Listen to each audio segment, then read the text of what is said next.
Hello there, hello there, hello there. Nice to see you all. We've got three fabulous guests today on the episode. Oh, episode number 199. That means next week it'll be episode number 200, which is quite a milestone. But yeah, you've joined us one episode before that. Hopefully, you are willing to share this episode. Go and share the stream if you want to do that. It's wpbuilds.com/live. You can see it on the screen there, wpbuilds.com/live. Go and see if you can rope your grandmas, aunties, uncles, dogs, whatever, into joining us today, because we are joined by the world's favorite Zant, Kathy Zant. How are you doing, Kathy? Doing great. So happy to be here. Kathy, when you were at school, were you always last in the register? Yes. Yeah, I was always last in the register until somebody came in whose name was Zed. Started with Z. She was called, I can't remember what she was called actually now, but I was always last in the register. I'm very proud of it. But tell us, do you want me to introduce you, Kathy, or do you want to introduce yourself? I've got your little bio here if you'd like me to. Yeah, you can introduce me if you'd like. Sure, will do in that case. So Kathy is a product marketing manager for Cadence at Stellar WP. We talk quite a lot about both of those things on this show, but she also dabbles in security and hacker culture. There's going to be an awful lot of talking about that later. She's helped organize both WordCamp Phoenix and WordCamp US, as well as WordFest Live.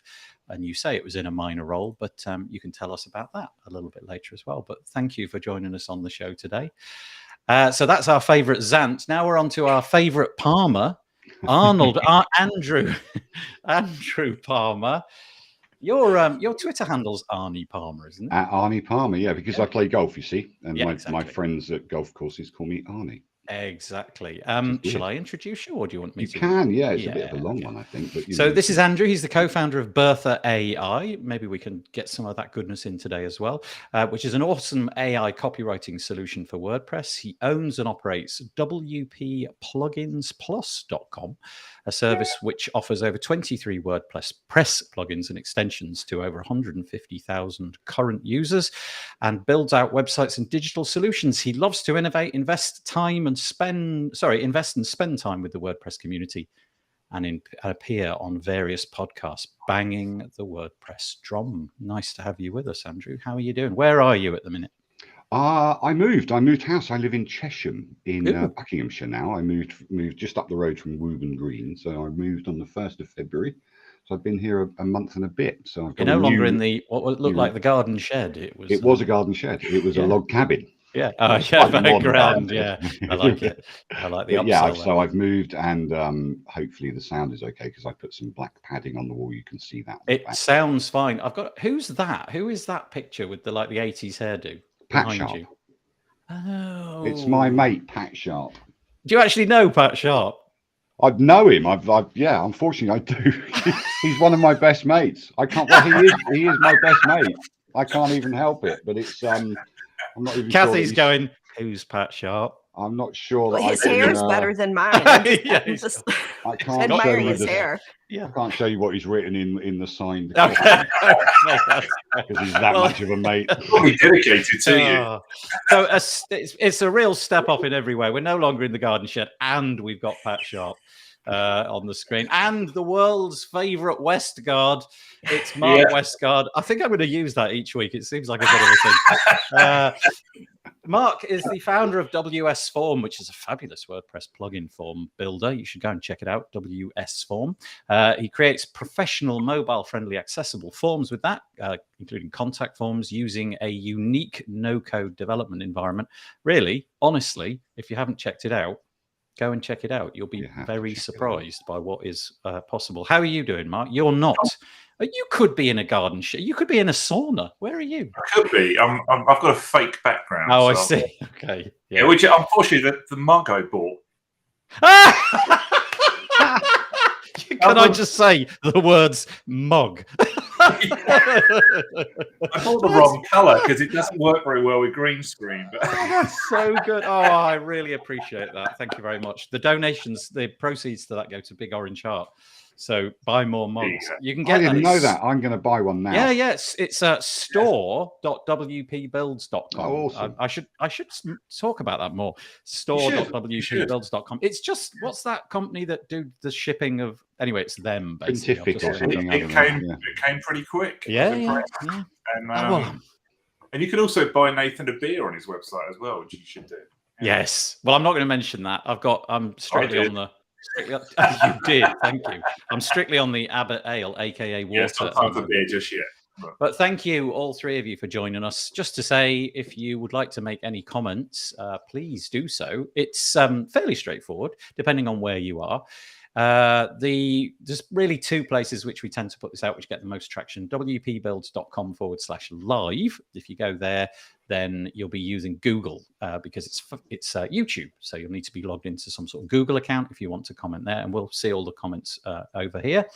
Alternatively, if you want to come into our Facebook group, you'll obviously need to be logged in and a member of that group at wpbuilds.com/Facebook. And if you come into the Facebook one, there's a little extra hurdle that you've got to go through because Facebook kind of keep your avatar and name from us.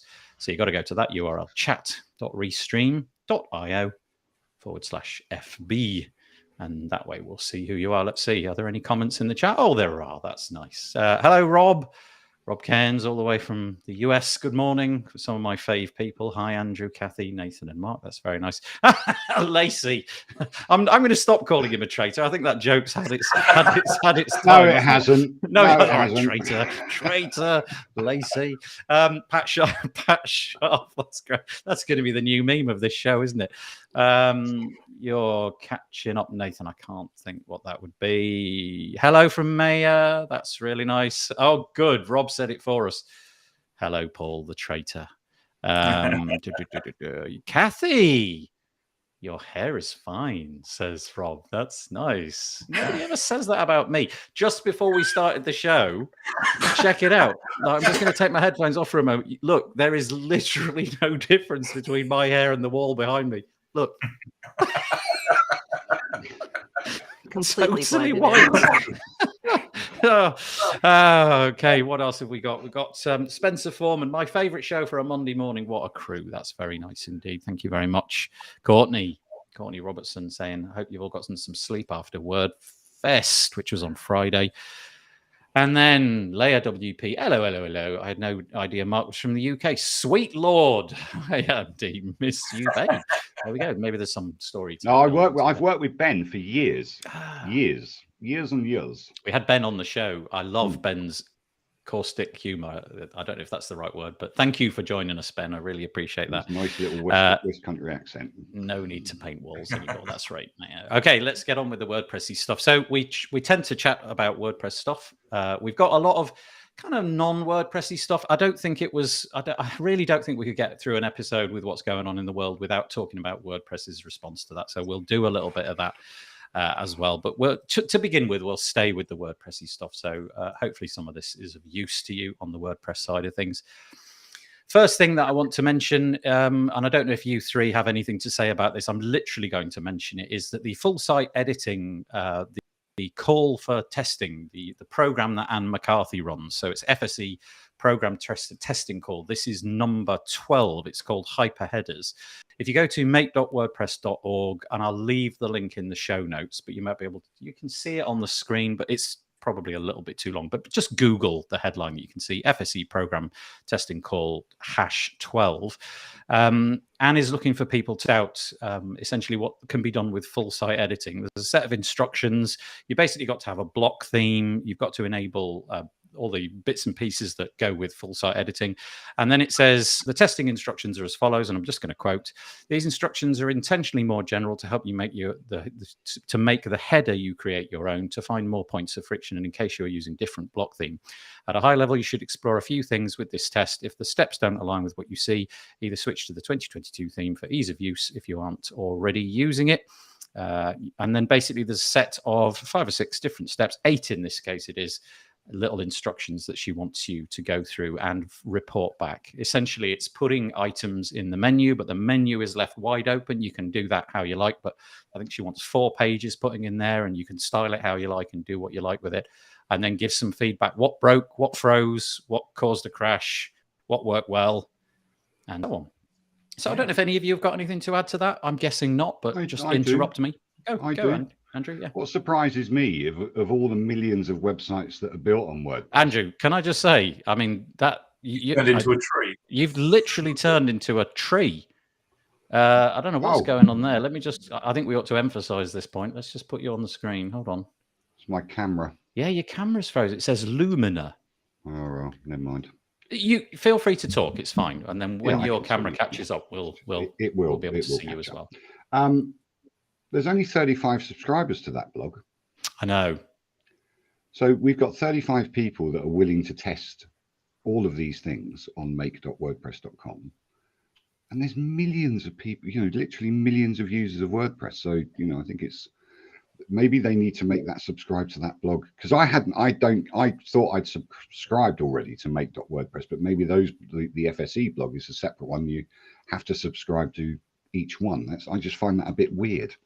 And it's all about communication. The low comment count? Yeah. I remember having chats with Anne McCarthy when I first came across full site editing, the call for testing, and she told me the numbers involved. And I remember having a similar thought. I thought, oh, that's much lower than I thought it'd be. I, for some naive reason, thought it would be in the hundreds, possibly thousands.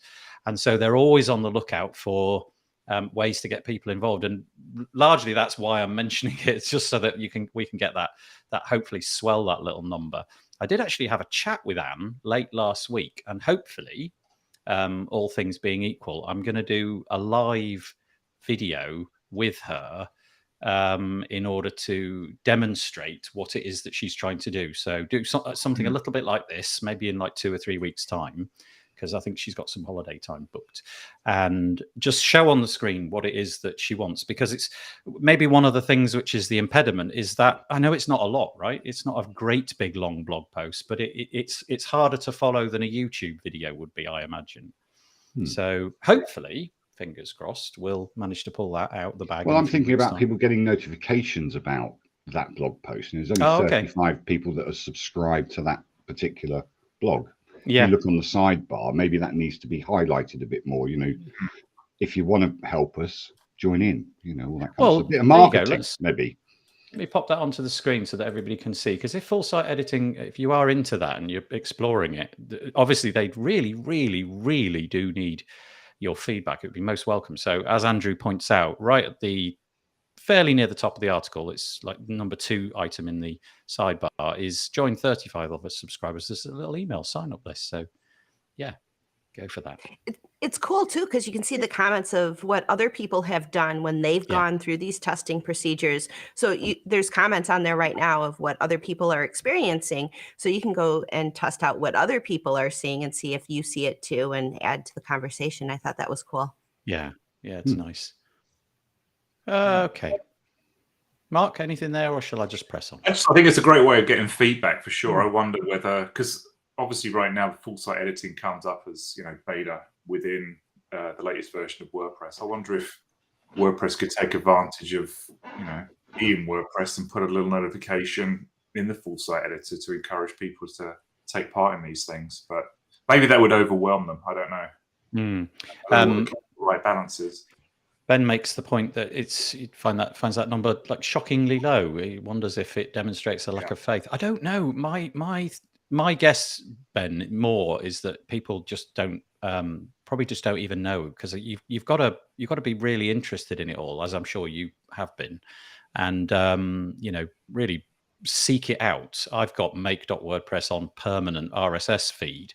So it comes into my RSS feed each and every week. But I think I'm a bit of an edge case, because I'm trying to find things to put on a WordPress news show, but probably just gets lost, doesn't it? So yeah, Ben, I don't know. I would imagine not. But Ben, go and if you're not subscribed, go and subscribe and see. Okay, there we go. That's the first one. Let's go for item number 2. Ooh, this is nice. Gutenberg 12.7. Kathy's clapping. This is good, isn't it? There's some lovely stuff in here. So Gutenberg 12.7. So this is not the version of Gutenberg which is rolled into your WordPress install. This is kind of, you've got to go out and find it. You've got to download the Gutenberg plugin and enable it. And then if you've got version 12.7, which is the bleeding edge version at the minute, you will notice some new things. Justin Tadlock wrote about them in a piece called Gutenberg 12.7 adds multi-block selection to list view and brings margin support to group blocks.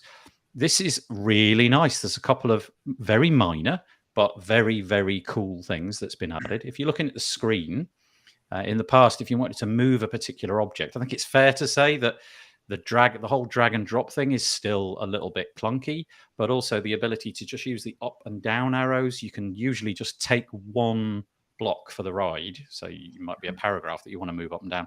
Well, now with, I believe, the shift key, you can select as many of those blocks as you like, and you can miss ones out. So I don't know, you might have an advert or something and you want to move some paragraphs above that advert en masse. You can now do that. You can highlight 6 or 7, 8 or 9, whatever you like, and then just move them around on the screen. So there's the first thing. I'll go through the little laundry list. Justin spotted something about broken images, which I won't go into. This is nice as well. If you've got the group block, and the group block kind of feels to me like the real meat of Gutenberg, the kind of the most important native block. You can put a whole bunch of stuff in there. There has been no way, apart from cheating, to have margins added. So you had to really adopt a real kludge, put in a spacer block and add a spacer below it and above it, whatever. But now you can add margins. So obviously, again, very minor, but very cool. If you're making layouts with Gutenberg, you can suddenly make them look really nice. And what else? The rest of it is probably a little bit technical. I've highlighted a bunch of stuff, but I think they're the two things that I wanted to mention. So just to recap, the ability to multi-select, nice, and the ability to add in margins into block groups or group blocks. You're off. Anybody want to interrupt? Go for it. I think that list view is a real critical feature in any site builder. Just makes moving things around or applying styles to multiple things so much easier, particularly when you've got a page like that, which has a lot of large images on it. Yep. Just moving things around like that's going to be so much easier. So I think that's a great feature. Yeah, it is really nice. I confess I haven't downloaded that version and played with it, but that's a good feature.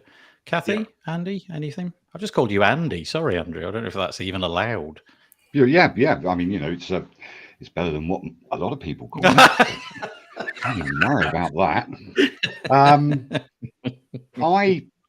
I quite like this, but obviously we've been able to do that with blocks and or with page builders for a good while. So I just feel that I just feel that Gutenberg's still got a lot of catching up to do, and it will. They're building it from the ground up, and I get that and everything. And yeah, moving around with the arrows, up and down arrows, was a bit of a pain in the neck. But also being able to move a whole, say you've got a column, can you move columns with this, or do you have to move the individual blocks? I haven't used this function. In theory, you could move anything, I imagine. Yeah, I would imagine if it was a parent of a whole bunch of stuff, you would click the parent item and it would, I'm guessing, like I said, I haven't tried it, but that would be my assumption. But well, if it's got that, then great. Could be nice, right? Yeah. I found it really difficult to move anything in the way that I'm used to with a page builder. In other words, you drag it in the screen, not in the sidebar. You drag it actually on the screen and you position it wherever. And with the page builders that I've tried, that's been virtually 100% successful. It lands exactly where the mouse says it's going to land. Yeah. But with the block editor, I found that it's complete lottery, in fact, where it's going to land. I was doing one the other day and I dragged a paragraph, which was at the bottom of a fairly long post. I dragged it and it ended up right at the top. And there was about 50 paragraphs in this. So there you go. Just goes to show. And I had to spend ages finding it. Where the heck's it gone? Where did it go? Yeah, where did it go? But getting there slowly but surely. Kathy, anything on that? Yeah, I think it's really cool that there's block plugins that extend what Gutenberg can do, and a lot of the experimentation of what more can we do is happening sort of with individual developers like Cadence, like Generate, and then we start seeing things like this happening, and it's almost like the experimentation is happening out with more of the developers in the private space, and then we see more features coming into Gutenberg. So I think Gutenberg will get there, and it's just not just the Gutenberg team that's pushing blocks into the future. Yeah, with the like the proprietary page builder. So what comes to my mind when I say that are things like Elementor and Easy and Beaver Builder, and there's lots and lots of them. Their ecosystem, maybe Elementor's a bit of a different one in this one, but their ecosystem never got that massive. There were maybe 2 or 3 companies that would build add-ons for them, and they possibly did a really good job with that. But it was limited to those different things. I guess in the case of Elementor, that's slightly different because their ecosystem just grew and grew and grew, and there were dozens and dozens of companies building stuff inside. But I think you're right. Give it another year, Kathy. We're going to see hundreds, thousands of developers building stuff in the block editor, and this is just the beginning. So yeah. That's all part of the, I'm Divi really, but also Elementor. Sean built a little Divi DB form and also a Divi and an Elementor DB form to save all your database entries. Within 6 months of Elementor seeing it, it was part of the Elementor core, and that's also part of the danger of developing plugins and putting maybe too much effort into them. I'm sure that people like Cadence blocks and Generate blocks and all those kind of things that, they're saying, well, how much time do we actually spend on these blocks? Because we know it's GPL, and eventually if it's a brilliant block, say a nesting block or something, which is kind of lacking in Gutenberg itself, how much time do we spend on that and promote it before Gutenberg makes it core and makes our plugin and work redundant? So that's part of the issue with premium plugins and freemium plugins.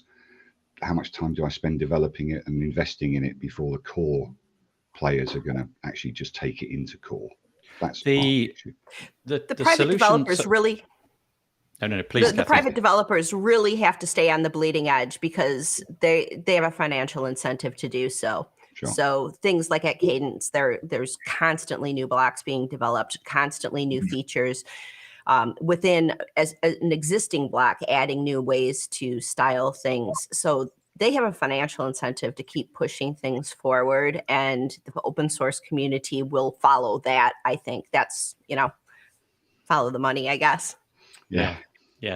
Okay, so a couple of points on that. The first one is that the things that I have tried in order to overcome that kind of like nesting problem that Andrew just talked about is I've used Cadence a little bit, but I have used Generate blocks quite a bit, and those two seems to be the ones that get the mentions time and time again. In the case of Generate blocks, there's this fabulous block called the container block, which literally that's all it does. It just holds other things, and then you put a grid block inside that, and then you could put a grid in a grid, and then a container in a grid, and so in that way you can make almost any layout. And I know, Kathy, you were saying that what's it called in Cadence? Is it the row layout or the row layout has the ability to create various containers, and then you can put other blocks within there, and you can even put a row layout inside of a row layout, and then you get lost, and thank God for the list view. Yeah. Find out you need the where listing. am I? Yeah, it's just too difficult. And Ben, who is called Layer WP on here, he's saying he's used GB, which I'm guessing is Generate blocks, something like Cadence or Generates blocks or something else, and he makes the point that he's obviously used GB's container. It's really good, actually. If you've never played with Generate blocks, that container block is amazing. It can do an awful lot. So getting back to the point raised on a different one, we had Peter Ingersoll. Hello, Peter. Nice to have you with us. He said, to Ben's point of the number of people participating, where there were only 35 subscribed on that page, apparently right of now, there are 513 people in the outreach, the FSE Outreach Experiment Slack channel, which you can find if you go to the Make Slack. Awesome. So more people are connecting there versus email, but there still needs to be far more who actually participate in testing. And there was another comment, again, from Ben and doing a great job commenting. He thought that there was a lack of communication about the amount of stuff going on with FSE. No affiliate system. Yeah, that's right. There just is no affiliate system. That's a good point.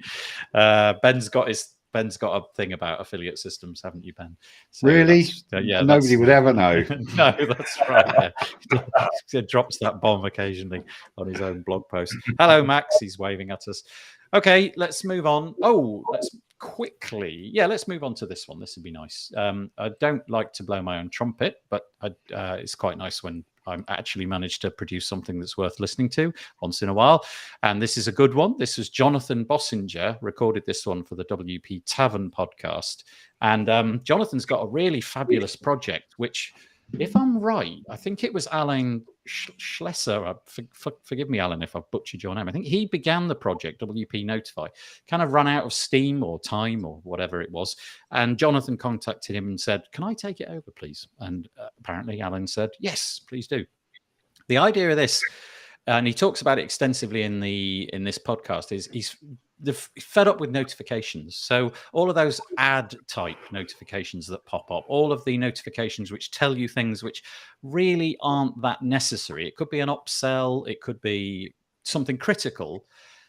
The idea is that with this plugin, which the intention is at some point it would maybe go into core, there would be an admin notification area. So think almost any SaaS app that you can mention where there's a little bit of the UI, which, I don't know, it might be a little bell or something. And the bell has a little red circle and it indicates, look, there's stuff you need to look at over here. And that's the idea. Tuck away all the notifications, stick them in an area where everybody knows they're there, but they don't have to just sort of get in the way. And honestly, I've got total muscle memory in the same way that if you showed me a Google search page, I am completely immune to the ads. I don't even see them. I've got this instinct to just get through them. And then as soon as I see the one which isn't an ad, I start making my concentration apply. I'm a bit like that with the notifications. I see big ones that clearly are advertised, dismiss, go away, gone. And so I think putting them away would be a good idea. Of course, Jonathan's concern is that the ones that really matter, like, I don't know, we've updated your plugin and it's imperative that you update the database, they shouldn't get lost. And so that's what this podcast is all about. It's about exploring whether or not we should have this in core. So I've introduced the subject. I'm now going to drop that little bomb and walk away, and you three can tell me what your thoughts are about annoying adverts in WP admin. Well, I think people should know a little bit of Jonathan Bossinger. I know him pretty well. I've met him a couple of times at WordCamps, but he also we used to work together. And he is the right one to develop this plugin, because he's probably the most fair-minded individual I've ever met in my life. Maybe through the podcast, I haven't listened to it yet, Nathan. He carries that persona forward very well.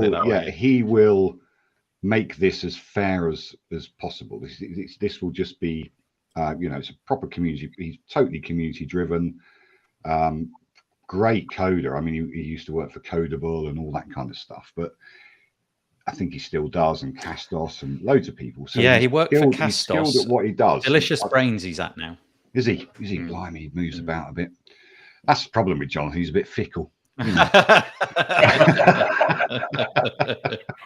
So, but he's the right man he's definitely the right man to develop this, because he's got no agenda. That's the key.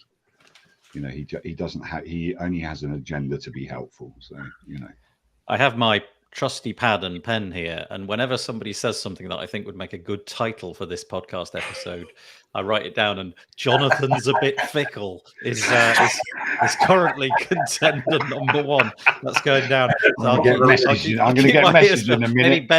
Maybe Ben can throw in an incendiary comment. And what I forget is that he's a bit of a jiu-jitsu boy as well. So is it?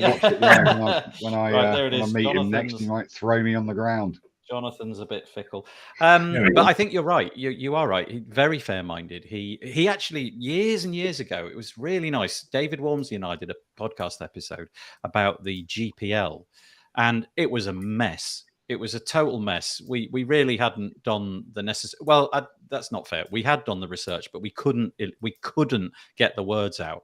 And Jonathan very kindly sent me a message, and he said, that podcast episode, can I do it with you? Only this time, can I do it better? And I was like, oh, yes, please. So he came on a couple of weeks later and told us actually what we should have said, which I just thought was really nice. He knows it off by heart. Well, yeah, he really does. So anyway, let's carry on. WP notifications. Anything in there for you, Mark or Kathy? I think it's a great idea. I think notifications are just out of control now. When I sometimes I'll log into someone's site to have a look and help them out with something. Right. And because I'm a new user, I can't even see the dashboard. I mean, it's just it's just block after block after block of notifications. So I think kind of grouping up a bit like you have in Facebook, you know, your notification icon at the top right, having it all contained within there. I think different levels of notification would be a good idea. There was an attempt at one point to have the ability to disable nag notices. There's actually a constant, a little known constant in WordPress called disable nag notices. You mentioned this. You put this in the show notes. Didn't you put that on the? It's a disable _nag _notices, and plugin developers are supposed to adhere to that. So if somebody just does have that constant enabled, it'll hide the notices. But it doesn't. People just don't. You know, I do. I have it in my plugin. If someone has that set to true, we actually don't show any nag notices. But you know, that was an attempt at one point. But yeah, I think if they can get that to work, hopefully people don't work out ways around it and circumvent, you know, what they're putting in place. But I think a standard for notifications. I mean, maybe, you know, if that can become a standard, maybe the WordPress plugin directory could make that a requirement of getting a plugin submitted and kept within the plugin repository. That they have to adhere to that, because there's a lot of rules that you have to adhere to as a plugin directory, plugin developer, to get your plugin listed and added. So if we could make that part of that process, that would certainly help. But you know, premium plugins could circumvent that 100%. With your plugin, you say that you honor this disable nag notices. Do you take advantage of it from time to time to, I don't know, Black Friday or anything? Do you put anything in there? No, I don't use it. I don't use it for any kind of offers. Our upsell is actually within the plugin pages itself. So, so the bottom right hand side of the page, we have quite a discreet. You know, I should probably be a little bit louder about it, but I just hate those nag notices. The only time that we show what I call a nag notice is if you've just installed an add-on and there's something you need to do to make that work. Then I will put a link in there to help people get to the place they need to be. But other than that, that's as far as I go. And I think we have a review one that comes up, but it only appears within our plugin. It doesn't. Oh, in the settings for your particular plugin. That seems like a good default. You do the same with Bertha AI as well. It's all on it's all on the plugin settings page. You've got, you know, there's loads. You know, join our Facebook group and everything like that. But it's not a nag notice. But if it's in your UI, that's kind of okay, isn't it? That feels to me like a good place to put them. If somebody's come for the settings for, I don't know, Bertha or WS Form or some, you know, Cadence or whatever, then that feels like a much better place. And Jonathan does make that point in the podcast, actually, because for Castos, who he was working for, which is a podcasting service, and he was building their WordPress integration. They did that, and they put their upsell inside the bit of the admin where, you know, you're kind of expecting that, and I feel that's a good place to begin. I think that's where those notices should go, because if someone's coming into a blog and they just want to update a post, they don't want to be bombarded with notifications on every page. Just put it where it's relevant. It's really going to take the honor of plugin developers to start using these types of things. And I hope they do, because some of them are just absolutely ridiculous. They're so huge. You can barely see what you're doing. Can I just say, did anybody see Kathy just dismiss that tiger just a moment ago? This, like, there's a wild animal appeared. Pretty phenomenal. Just nonchalantly lifted the tiger out of the way. That was. And he's still sitting there. This is our cats are very diminutive. They're about this big, and then your cat. I think is. You want to see Sven? Let's see. Svenny, come here. He'll come back. He's got 7 toes. He was my foster failure. The kids fell in love with him, and I acquiesced, and now he's my cat, of course. Kids were like, we have to have Sven. We can't leave Sven. He's got 7 toes. And I'm like, okay, and now. I think we've got a dog in the background as well. It's Kathy's menagerie.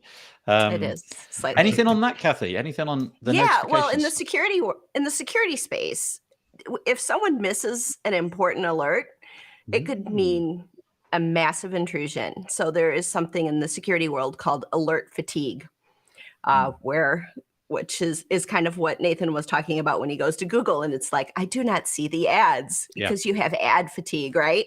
So in the security world, there is such a thing called alert fatigue. And one of the primary jobs of someone who is designing a system that provides alerts is to ensure that what gets through is important. What needs immediate action gets through, and that all of the noise is minimized. So there is a process of tuning those alerts that has to happen in order for actual security to work. Otherwise, you've got somebody working on the weekends and it's 2:30 in the morning and they're watching videos on their phone and an intrusion is happening and it's getting lost in all of this noise. You can't have that happen. So I think borrowing from those types of systems and processes in the security world could work really well. Because what if WS Form has an update that absolutely has to have some kind of user interaction, and you need to get that alert through? So how do we balance? And I'm sure Jonathan's got this all figured out, but this is where relying on how security alerts work might help WordPress. Essentially, it kind of boils down to something a bit like your phone, in that your phone has got this lovely little area, hasn't it? And you can choose to ignore it for as long as you like. A little indication comes up at the top. It's usually some kind of tiny icon, and the icon gives you an indication as to whether you want to look at it. So, for example, I've got an Android app called Better Uptime, which tells me if any of my sites have gone down. And the icon for that is like no other. It's like a couple of triangles pushed together. And if I ever see that icon, I'm going to open that right away. I'm going to drop the baby that I'm holding, and that I'm not actually going to do that. And I'm going to go and check the website, see what's gone wrong. Whereas if it's like Facebook or whatever, not so much. Not so much. But also everything's held in that little space, isn't it? You slide it down. Everything's got a uniform look and feel. The text and the fonts, they're all the same. You don't get the opportunity. Maybe you do on iOS, I don't know. But on Android, you don't really get the opportunity to go, I want a red background for this one. There's none of that. It's just, they just come in the order that they come and you can make decisions. So I think that's what he's hoping to build. We have alert fatigue everywhere, don't we? Our phones, our everything, Slack. I actually downloaded a launcher for on Android. A launcher is the software which runs the phone. So I don't think you have it on iOS. On iOS, all iOS phones look the same, don't they? Obviously, you can configure your icons and where they are, but on the Android side, you can really customize it.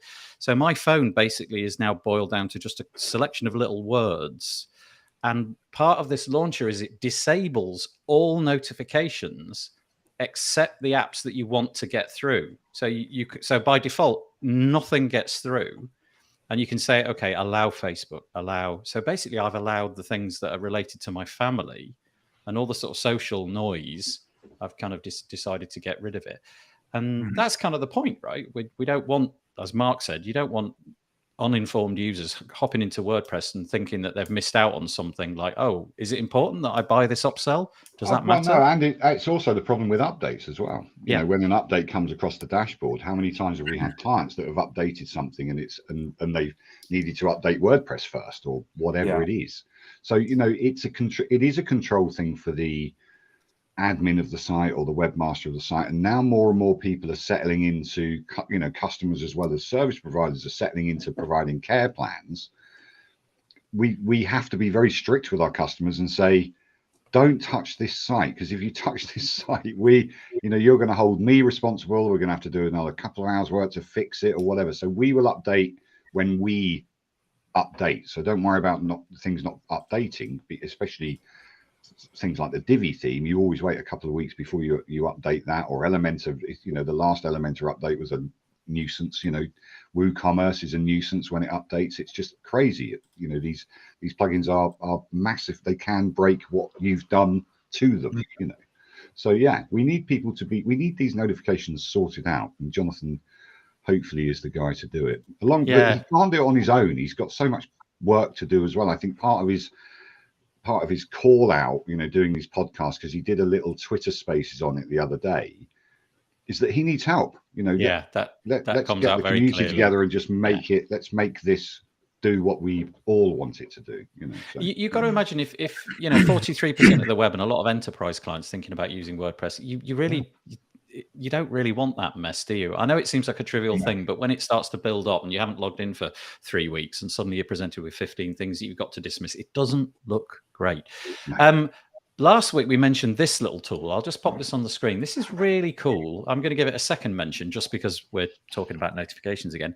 This is Ross Winkle's tool, and it's called, I'll put the URL up there, it's called turboadmin.com. This is really nice. It's a Chrome extension, and I believe it's Firefox as well. I think that might be the limits. So you don't have to install a plugin. It sits in your browser, and every time it detects that you're looking at a WordPress admin URL, it can carry out a bunch of different tasks. So, for example, one of the things it can do, I'll just put up the list on my screen. You won't be able to see it, but it can disable the full screen block editor. So it's always got the WordPress sidebar, which is quite nice. It can auto remove the block editor welcome screen, so that if you've I don't know, removed your cookies and you don't want to go through that that tutorial again. It can list out a bunch of table shortcuts. It can hide admin notifications. So that's the connection to this bit that we're talking about now. Whenever an admin notification comes up, it says hide at the end of it. It adds a button. I think the word isn't hide, but basically there's a button implying just make this go away. And it doesn't get rid of it. It just puts it into its own little space in the UI. So, the little bit at the top of the WordPress admin where you can drop down the bit at the top and you can look at some additional settings and what have you. It puts it into one of those. And so it's tucked away until further notice, so you can go and look at them at the same time. Brilliant. And then it also adds this little shortcut menu. If you've used Spotlight on Mac, maybe there's something equivalent on Windows, but basically you can just start typing in here. So I don't know, type in posts and everything to do with posts appears, and you can then just click whatever it might be, and anything in the WordPress admin you can do, and it's really clever. And so you only have to install it once. Yeah, it's a good deal. I think it's $35 for it forever. I think forever. Or there's a free trial. Oh, there wasn't a free trial before. That's interesting. He's added a free trial, which is quite nice. I've been using it for a couple of weeks. You invoke it you set your own keyboard shortcut, and then you just invoke it and off you go. It's brilliant. It's really cool. Great. Very nice little plug there for Ross. That's cool. Right, let me take that away and let's move on to the next piece. Actually, I'll just do a couple of bits and pieces. It's Ben all the way down today. Ben's doing all the commenting. That's fine. Oh no, Stephanie's just got one. Notifications need a notification center, says Ben. Yep, indeed. Somewhere users can access and make aware of what's happening. Update is required. Something you can minimize. All products should adhere to it. I think we're all in some sort of agreement to that, so that's good. It was Ross. You're right. And this, isn't it? Yeah, on Ross's site for the Turbo Admin. Yeah, it's cool that you can actually interact. That's a form on the webpage, and it'll invoke what it will actually look like. Yeah, it is. It's a nice. Go and give that man that man a coffee. It's $35. You'll definitely get your time back with if you use WordPress more than like once a week. Okay, what's next? All right, the tricky subject of the week. I suspect we're going to talk about this for a while. I hope that everybody's comfortable with us talking about this, because I don't think I can avoid it. What's going on in the Ukraine is, really, we were sitting here 2 weeks ago. I missed last week because I couldn't hear. I had a problem with my ears. So the last episode that we did, Sabrina Zidane was on the show, and she had, at that time, we had no Russian engagement in the Ukraine. They were over the border, but they hadn't at that point crossed over. Now things are very different, and she's been telling her story very publicly about trying to get her family out and meet up with them in Romania, I believe. I spoke to her on Messenger the other day, and looks like they've managed to get out, which is amazing. But obviously, it doesn't matter what sector you're in. If you're in banking, they're taking a stand. If you're in the entertainment industry, they're taking a stand. Maybe WordPress, with 43% of the web, needs to take a stand. And so it is. there's lots of people doing lots of different things. I guess it depends on who you work for, what your reach is, what you think your exposure is, and those kind of things. But there's this lovely article which was written on the 3rd of March. So the landscape may have changed now. Sarah Gooding, it's called "How the WordPress Community is Supporting Ukraine's Resistance Against the Russian Invasion." I'm going to just very quickly summarize it. We'll go into WordFence's response in more detail later, because I feel like the security angle is the biggest component probably that WordPress can do to help at the minute. But WordFence are doing things. We'll come back to that. Served, which is a hosting company for all sorts of things, but they specialize in WordPress as well. In fact, Remco Stavris, who often comes on the show, he's one of the guys that he works for ServeBolt. They've decided to make their platform free to anyone hosting a website, working to help Ukrainian people. So that's great news, right? If you've got the ambition to, I don't know, put a donation page up or something like that, your hosting is now free, and it's fantastically quick hosting, I might add. So that's really cool. There's a whole load of other things happening down here. There's lots of photos about community members who've been, well, in this case, this is quite a remarkable story. It's Ines van Dijk. I don't know how you pronounce her name. I'm sorry, Ines, if I've butchered that. Decided to take a stand, member of our WordPress community. She filled a car up with the necessary things, hired a van, if I'm right, and she drove the 2,500 kilometers to Poland to chauffeur people back. I mean, that's a big undertaking, right? Really, really. She did well with that one. I followed her Twitter journey on that one. So if anyone just wants to, do you have her Twitter? Just because, I don't actually. I mean, it's not. She didn't do it for any other reason than we all feel a little bit helpless, don't we? We can't all pick up a gun and fight the battle, but we can do things like drive 2,500 miles and then act as a chauffeur to people and comfort them and do as much as we possibly can. It's one of the most distressing things that's happening. All war is. It's just this. We've got Myanmar, we've got Yemen, we've got Tibet, we've got all of these people being downtrodden by these unbelievably God syndrome despots and people that are just who just think that they're the best thing since forever, trying to control people by force and by literally murdering people in the streets and getting away with it. I feel very, very strongly about these people and how we can control our politicians not to be these freaks of nature that just take bribes off anybody. We've got Dominic Raab in this country, who is a former human rights lawyer, standing up at a Tory meeting, announcing himself as a Tory member. I am a Tory, and I don't believe in the Human Rights Act. And then now we're sending him to another country, i.e. Europe, talking about human rights. I mean, are we mad? We're crazy people to vote these people into power. So we have to get hold of our politicians and make sure that they work for us. Remind them every single day that they work for us. And that's my podium gone. But I can't stand the way the world's politicians are just becoming greedy despots, and it's driving me crazy. I think one of the things that I'll quickly go back to this and then I'll come back to that. So first of all, Andrew, looks like Michelle has dug up the Twitter handle for Ines. It looks like it's at Mother of Code, if anybody wants to reach out to her. I think the one thing that I get out of Ines's endeavor is just the fact that she's like, I felt really powerless, but she's managed to be better than I have, in that she's managed to get in a car and think, do you know what? I'm going to take a bit of time off and I'm going to put myself out and do something to really help. And I think it's the inspiration that I draw from that. And hopefully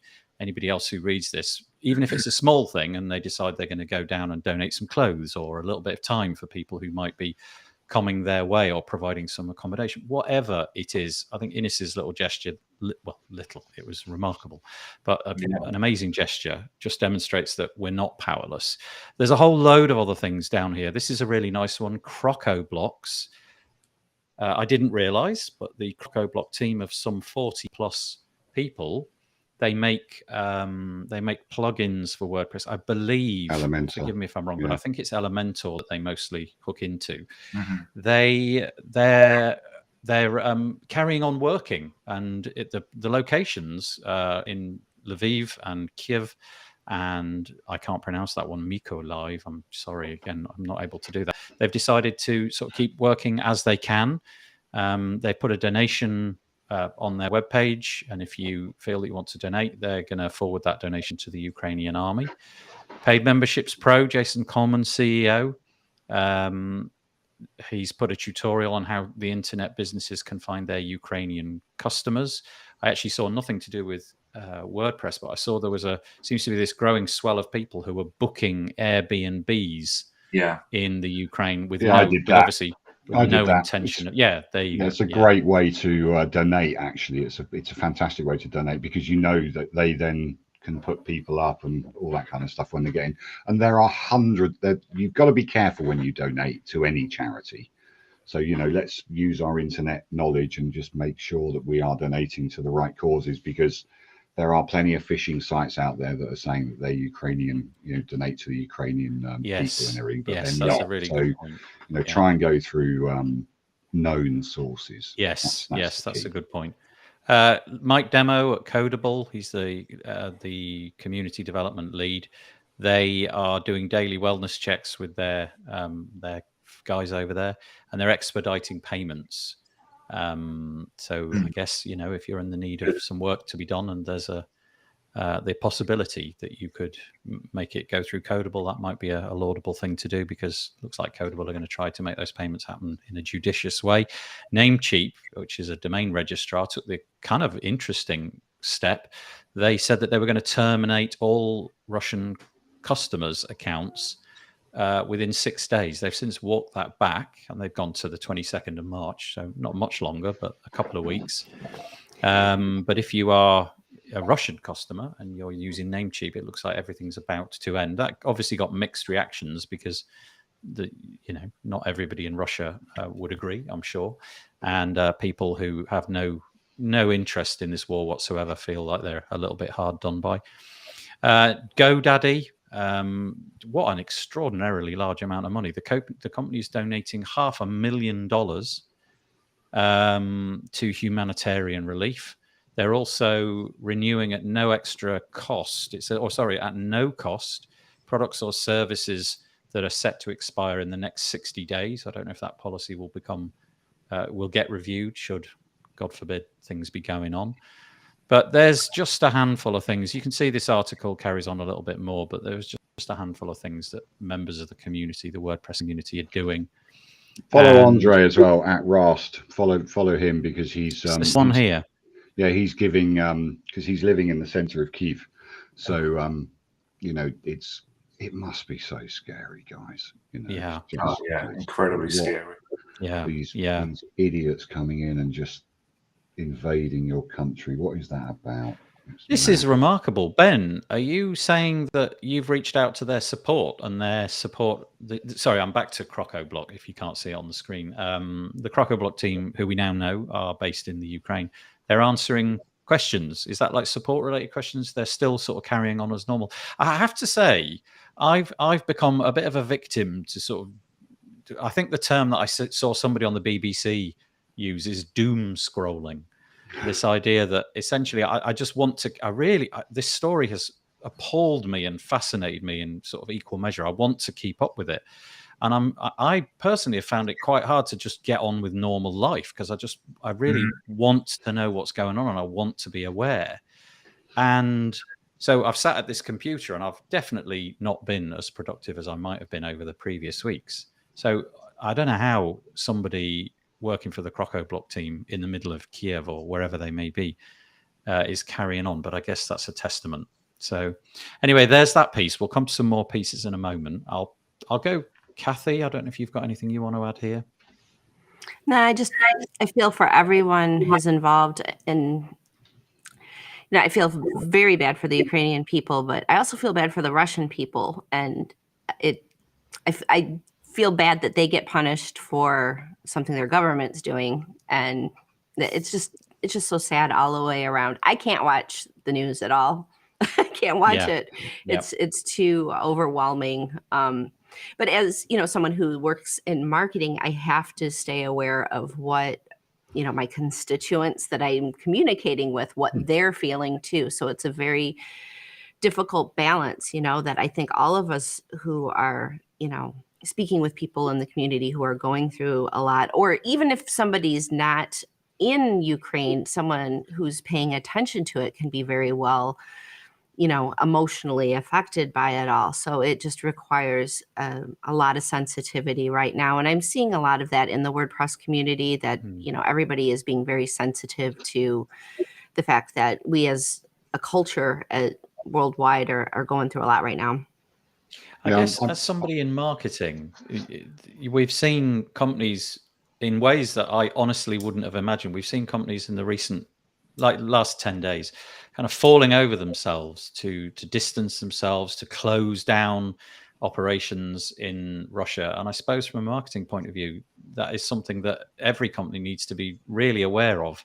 What the current public consensus is around that, and whether or not, for example, a hosting company might like to remove its offer in Russia. Is that something that people would approve of or not? You've just got to be mindful, and seems like a lot of people are doing those kind of things, companies. Yeah, it makes me sad that the Russian people who may be using those services are obviously they're affected by their government doing things, but then also having a sanction type of activity happening that's affecting them directly. Like this company that I've been doing business with for 10 years is now no longer doing business with me because of something my government is doing. And so I feel for the people who get stuck in that kind of position. But then I also notice it's like, well, we're saying that we're putting sanctions on Russia, but we still need your oil and gas.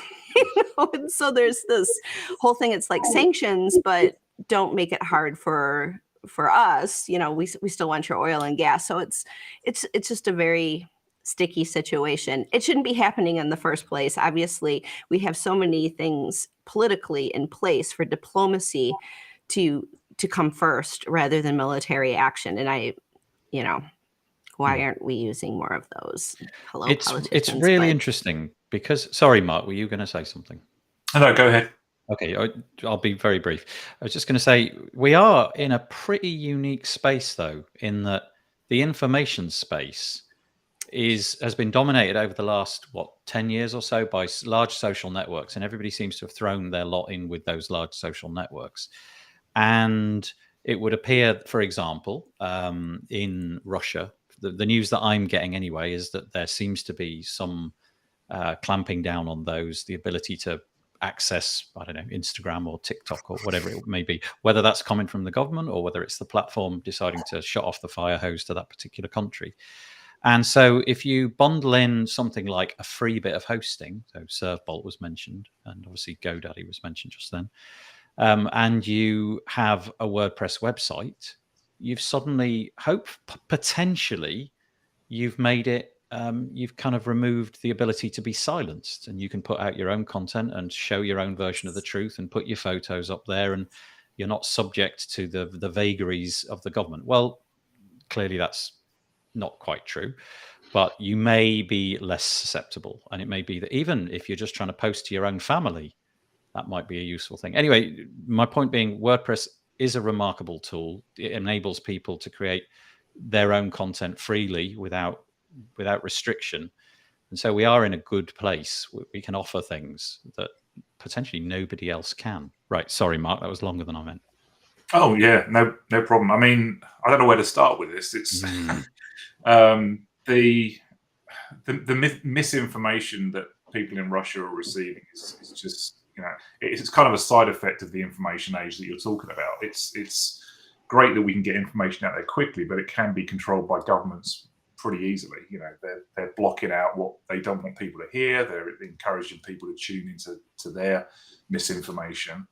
For me, I think the two things that I've seen on the news that have been the most scary is people in these cities in Ukraine going about their daily lives in the most normal way. They're going out having a cup of coffee, and 10 miles down the road, you've got a Russian convoy coming in. And when I see about, the Crocker-Block team carrying on as normal, I really hope that they're going to keep themselves safe, because there's no early warning with this stuff. They're just coming in and firing rockets left, right, and centre at civilians. So I really hope they stay safe.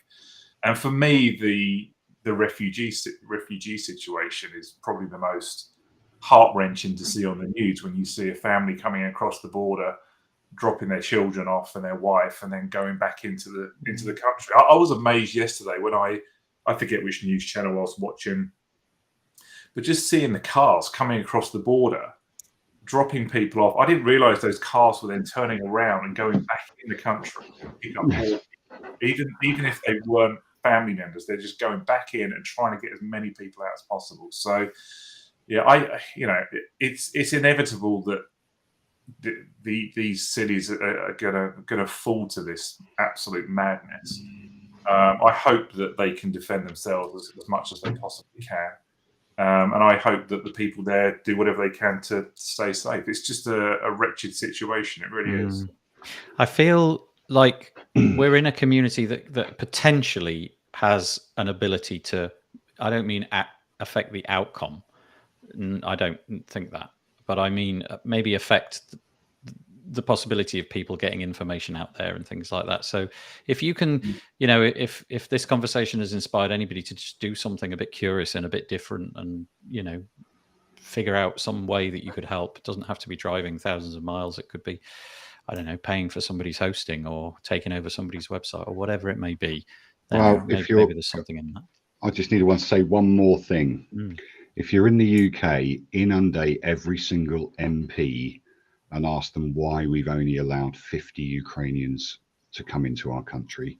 That's the number now, is it? When Poland have allowed 500,000. I think it's up to more like 700,000 now. 700,000. It's we are just crazy people to let these people run our countries. Yeah.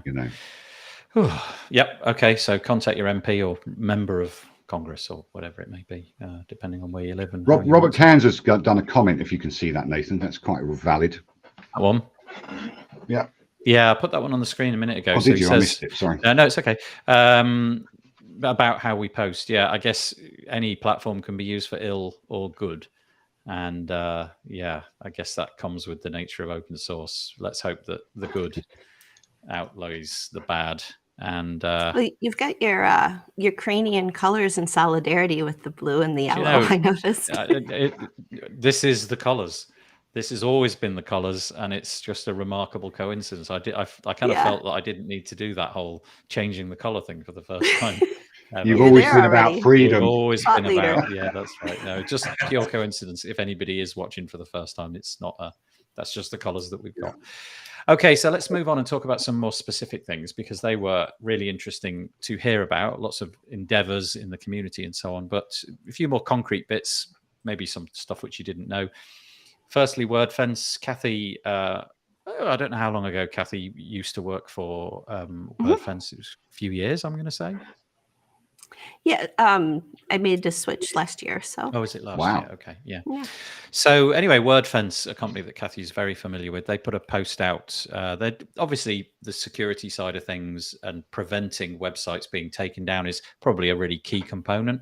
And we're not just talking here about little tin pot blogs necessarily. It might be that a lot of really important institutional stuff is built on WordPress, and so the ability to stop those sites being taken down by, I don't know, DDoS attacks or whatever could be quite important. So this is March the 3rd. So this piece is 4 days old now. So who knows where these numbers have gone. But the surge in attempts to take over websites coinciding with the day that the Russians moved into the Ukraine was pretty easy to spot. They apparently have 8,000 sites which are covered by WordFence in the Ukraine. My understanding is that anybody that's in the .ua top level domain has now been offered the premium tier of WordFence. So there's the free version, which gets the updates and the firewall and what have you. I think those things roll out up 30 days or so later. If you're in the Ukraine, you can now have that, all of that top level protection gratis until further notice. And you can see the sort of spike here. Basically, there were very few attacks, and then beginning, looks like the sort of 2nd of March, things started to ramp up. And at this point, looks like there's about 10,000 blocked requests, it says here. I won't go into the details of all the IP address and stuff because it's probably not all that interesting, but 10,000 blocked requests per hour, or about 250,000 block requests from known malicious IPs, and that was 4 days ago. So maybe that number has now got a lot bigger. So important work, you know. Yeah. There's a website called Kiev International, I think it is. Kiev International. If one of you three could Google it for me quickly. I think it's called Kiev International. And it's a WordPress-based website of journalists just trying to get the news out. And it's been going for years and years. So it's, you know, it's not a new enterprise. It's built on WordPress. And people in Ukraine use it. It's written in English, but nevertheless, it's used, and it's WordPress, and people want that news to keep coming. And obviously, if the powers that be can take it down, that's a disaster. So thank you, WordFence, for doing this kind of stuff. I'll let everybody comment in a moment because there's one more little piece. I don't quite understand the motivation for this. Maybe you've got more intelligence than I have, but it would appear that one of the initial targets, again, we're on the WordFence website. This piece is called Ukraine Universities Hacked as Russian Invasion Starts. It would appear that there's a real direct correlation between university websites seem to bear a significant proportion of the attack. It started on 24th of February, so quite a while ago now, and it's ramped up in the same way. And it's just I can't, I guess, I don't know. I'm trying to figure out in my head why you might want to. Well, it's a sphere of influence, offline, isn't it? It's just, you know, you've got students of around the world forever since, you know, the Vietnam War have been the advocates of peace.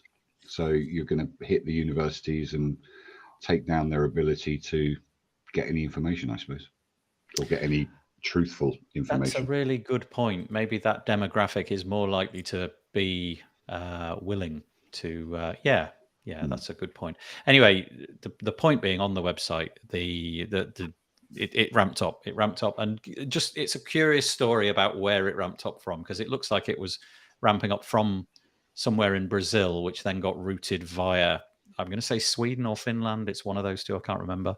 And so, you know, these attacks don't come from the Kremlin, the IP address of the Kremlin. They're going to be done in all sorts of ways. It was really interesting today. I read a piece that the anonymous hacking network, obviously nobody quite knows who that is. Collective. There you go. The anonymous collective, who often are kind of like in the news for taking down things, you know, and people might tot and moan about it.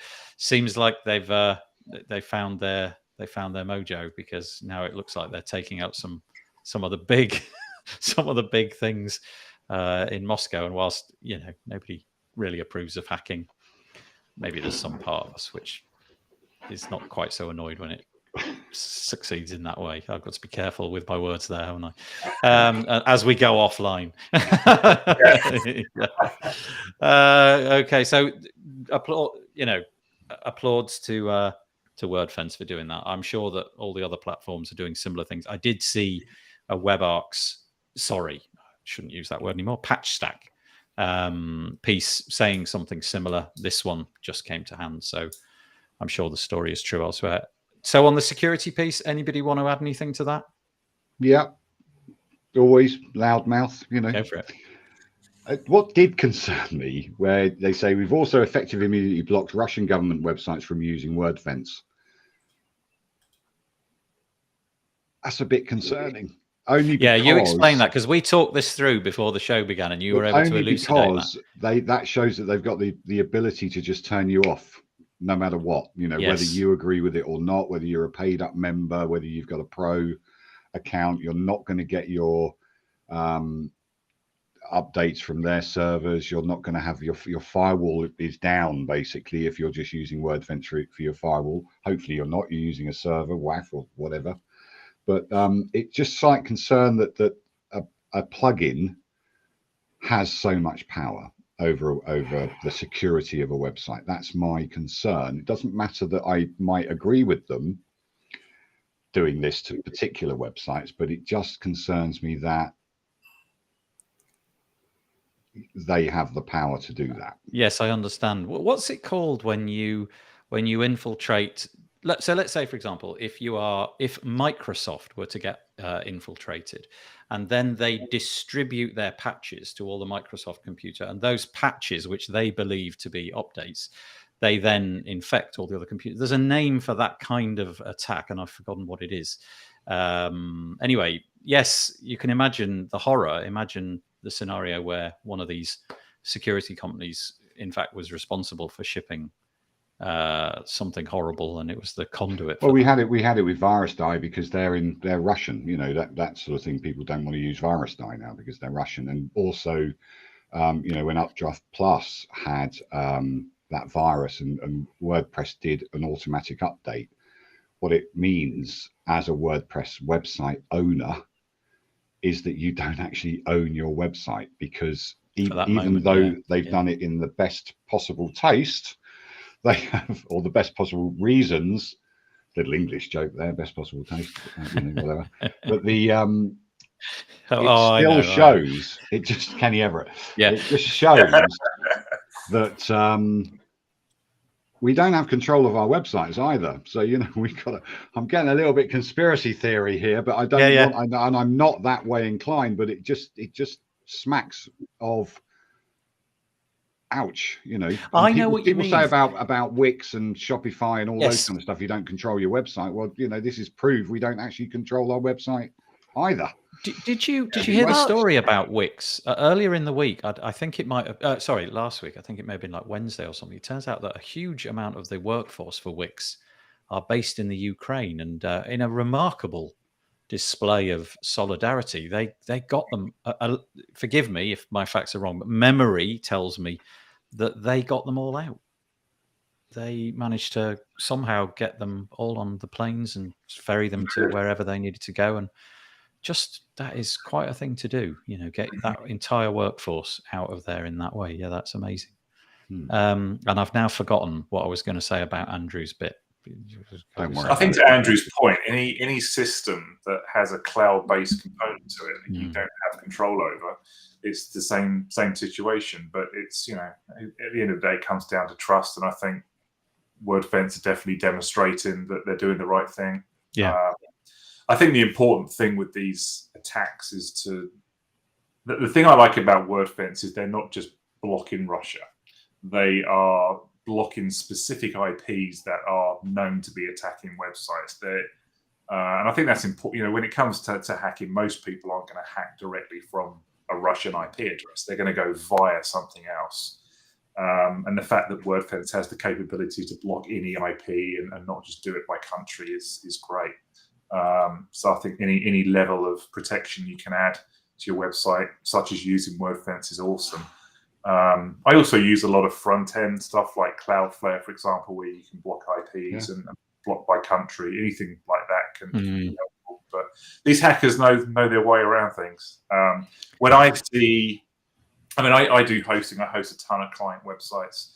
I know Robert Cairns does as well, who's mentioning, you know, an increase in denial of service attacks. But what I tend to see now is that when these attacks are coming through, it used to be maybe 2 years ago, you'd see 1 million attempts come through on your website from just one IP address. So you could block that one IP address quite easily. Yeah. Now they're coming through from a huge range of different IP addresses from all over the world. So having something like WordFence on top of that is fantastic. Yeah. Somebody that's got your back.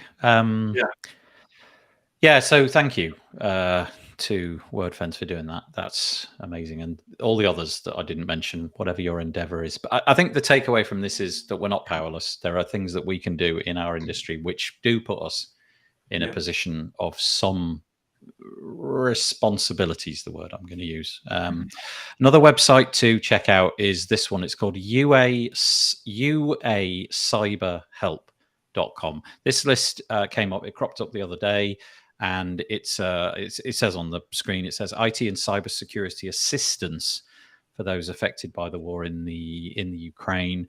And basically it's what appears to be a growing list of IT offers from different companies. So it might be NGOs who are doing things to website security. There's a whole list, and it's growing all the time. So if you are interested in this, that might be worth looking at as well. There might be some things here, and the whole point is that you pick the endeavor. Oh, I haven't got it on the screen. That was rather foolish of me. There we go. There it is. It's uacyberhelp.com. You go down, pick the aspect of technology that you would like to donate to, and you click a donate button. And I got this from a reputable website. It was possibly the BBC or something like that. So I'm going to assume that this website is bona fide. You can obviously get in touch with me and tell me to withdraw that if it turns out not to be. But let's hope that those donations land where they should be. Ooh. Right, that's probably the heaviest topic we've ever dealt with. And so, as an absolute panacea to that, just let's lighten the mood just briefly. We've only got about 8 minutes left. I feel like it's ridiculous, but here we go. 2nd of March, Justin Tadlock, WordPress Tavern, WP Tavern, WordPress ditches P and Tinkle jokes in favor of more inclusive language and clearer code. I didn't know. Apparently in the something like, what is it, like 6,000 lines of the code in WP includes /formatting.php. You will find references to P. And Tinkle. And Tinkle. I think Mark knew, because Mark, don't you use WP Auto P function? Yes. So you would definitely see. We used it the other day and spotted it and went, "Oh, really?" Yeah. What? Yeah. What did you There use are it some for? very interesting comments all the way through WordPress core. But this, what's fun? I think that one of the last times I was on WP Biz, we were talking about this topic, and now this is the summary of this is the outcome of that discussion. But Anyway, I'm glad they got rid of it. Well, it was quite interesting because Robbie McCulloch, who's one of the founders of Beaver Builder, he got the first comment in. He said, anyone willing to modify the code behind WPAU top must be a real whiz. Somebody commented on the fact that he'd used the word whiz. And data I'd leak. be too afraid introducing a data leak or something like that, which I can imagine that was not going through his head at the time. Nevertheless, look, a real whiz and a data leak. And you'd think we could spend a penny and better support oh no! And relieved it was just a simple change. That's Roby. I don't know whether he's a couple of tequilas to the wind on that one, but I mean, he's a funny guy. He's a funny guy. Anyway, all of this silliness has been stripped out of WordPress core. So just a bit of silliness there. And I really wanted to do the CSS thing, but I think we're going to run out of time. Maybe I'll hold that back for another day. There was a lovely article on Smashing Mag about new CSS features. It says it's for 2022, so I've got like another 8 months or so to cover that one. So we'll do that another day because I don't want to miss this one. Was this Kathy? Did you put this one up in the show notes? Do you want to just run through? We're looking at a YouTube page. Yeah, the YouTube page basically has the streams for the WordFest Live that took place, 24 hours of WordPress content. If you go to wordfest.live and look at the schedule there, that can help you find what you might be looking for. But there is so much great content from great speakers all over the world who are bringing topics that are important to the well-being of remote workers around the world in the WordPress space. It was a great event, and Dan maybe just is a hero to so many workers and remote workers in WordPress. So I just wanted to highlight the work that went into that because it's a great organization. Yeah, it really is. So if you want to just find it directly on YouTube, you go to youtube.com/C. I think you can probably omit the C. You can do big orange heart /videos, and you can find them all there. Some of them are really long because of the way they structure their day. They don't block it into the day itself is blocked into individual hours, but the stream itself goes on for 6 or 7 hours. And so currently the stream is in large chunks, 6, 7, and in some cases virtually approaching 8 hours, 7 hours, 57 minutes. I believe I saw in the Big Orange Heart Slack today that might be getting chopped up into smaller bits, but I'm Michelle's not just said that all of the sessions will be split out and posted up within the next few And weeks. Oh, yeah, thank you. and just shout out to great. Michelle, who just made she just made so much of WordFest happen. Just an amazing contribution from She Michelle works to too. a different time. You know, she's in a different time zone. She works 36, 48 hours a day. That It isn't that. There are Going 3 on. of her. I know it to be There true. must be 3 of her. There must be. At least She's 3. amazing. People say I don't sleep, but Michelle, you're not getting any sleep. What's going on? Have a rest. Yeah. No, Michelle does need a vacation. That's for sure. Yeah. I think we should also mention on the WordFest thing that they were trying to raise $3,000 for during that event. So that was one of the things I was going to mention as my recommended link would be to donate to Big Orange Heart and raise some money for them. Yeah, I completely agree. So bigorangeheart.org if you want to go and donate, bigorangeheart.org/donate. In fact, if you want to go and donate, but loads of free content for you. So, you know, maybe after consuming some of that content, if you're not willing to donate yet, maybe you'll feel more inclined to do it after that. There's a solid day, literally 2 days plus of content there. And just go onto the WordFest.live website. You can look at the schedule and see which bits of those might fit into your schedule. Thanks, Michelle, for that. She says, in her humble way, it was definitely a group effort. We all did so well. Thank you, Michelle. Yeah, well done. Little bit of a chance for Andrew to tell us about a different event. This one hasn't taken place yet. This is coming up. What are we, like 6 weeks, I'm going to say, roughly from now. Yeah, 26th of April to the 29th, 2022, the Atarim Web Agency Summit. It's an agency summit. It's kind of aimed now at web agencies, but also creative agencies and helping people with workflows. Got loads of lovely people presenting and doing all sorts of stuff. There's me in my shed. There's you in the bunker. That's right. So I did that last year. I was co-host with the inimitable what's her name? Christina Romero. No, Stephanie Hudson was my co-host. Okay. So I'm just taking the mickey. And obviously Vito Peleg, my co-founder in Bertha.ai as well. You know, we work as a team. We just try and bring this event to everybody and make sure that people enjoy it more than anything else. And it's quite a big event. It's very tiring. I won't be able to do anything else for like the full however many days it's on. So you know, we've got some stuff going on. That's all. So join up. It's free. Atarim.io/summit. Yeah. So look forward to dates seeing again. you there, really. April 26th to the 29th. So it's a 4-day event.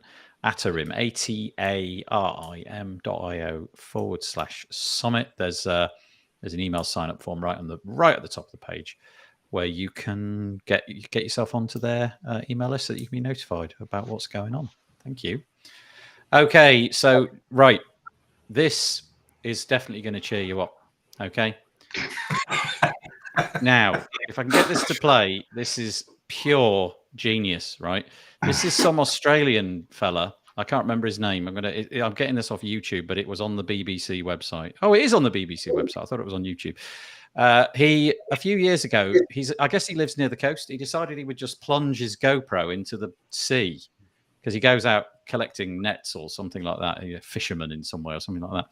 And it's just like every time he pulled the video out, there was these remarkable videos of what can only be described as mental crabs, like mental. And he started sending them to his friends, and they were like, "This is gold. Get it on the internet." So that's what he's done, and it's been picked up by the BBC. So I'm going to play it for you. It's obviously kind of interspersed with him, but check these guys out. Right, let's play. Let's see what happens. Come on.